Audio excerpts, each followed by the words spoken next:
बहुत महत्वपूर्ण है। सिचुएशन रूम में डोनाल्ड ट्रंप का पहुंचना, वहां पर डिस्कशंस बड़े इंटेंस होना और वहीं पर यह तय किया जाना कि आज कोई रात में बड़ा हमला हो सकता है।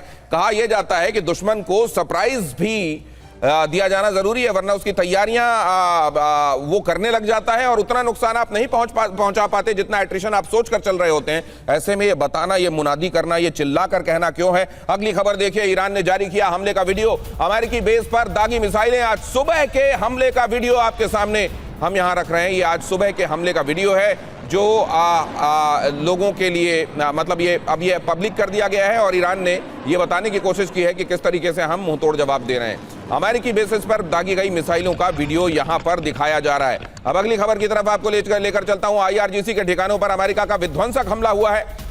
आईआरजीसी के कमांड एंड कंट्रोल सेंटर पर अमेरिकी हमला हुआ है। तेहरान के रोबात करीम में हुए भीषण धमाके। आईआरजीसी के मजबूत माने जाने वाले गढ़ पर अमेरिका का यह सीधा हमला है।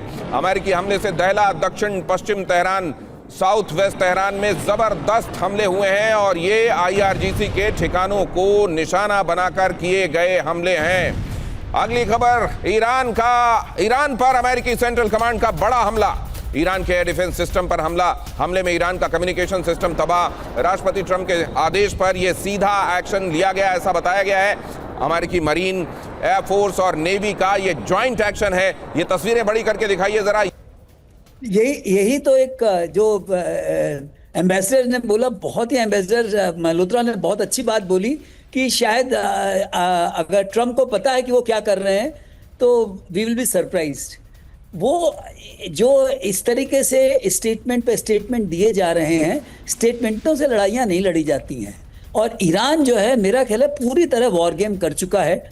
उन्होंने एक मोज़ाइक स्ट्रैटेजी बनाई थी जिसमें कि अगर टॉप लीडरशिप चली भी जाती है तो लड़ते रहेंगे। तो ये जो आईआरजीसी या ईरान का जो है, उनके जो लोअर कमांडर्स है वो एम्पावर्ड हैं कि जो डिसीजन ले लें कि जो ग्राउंड पे क्या लेना है ना। ये चीज़ मैं बिल्कुल एग्री करता हूँ कि आज की तारीख में ईरान में जो ईरान की गवर्नमेंट है और आईआरजीसी है वो सेम पेज पे नहीं है शायद।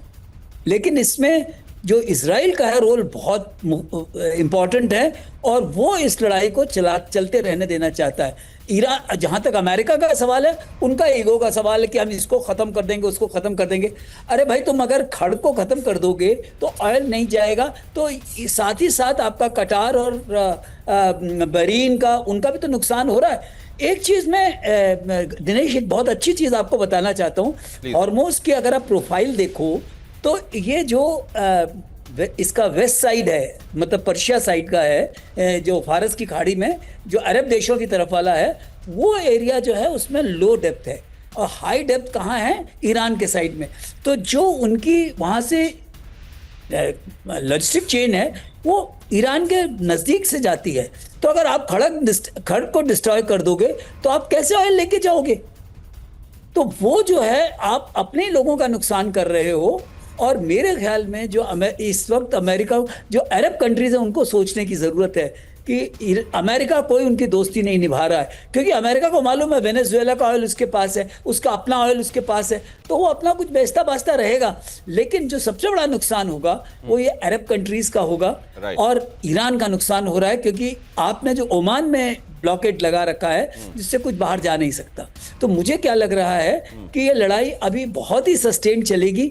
ईरान इसके लिए, फ्रूगल लड़ाई के लिए तैयार है। तो ये सोचना कि आप B-52 डालो, पिछले साल भी डाला, कुछ नहीं हुआ। उनके नेवी खत्म कर दी, कुछ नहीं हुआ। उनका एयरफोर्स खत्म कर दिया, कुछ नहीं हुआ। अब वो कह रहे हैं इनको हमने एडी खत्म कर दिया।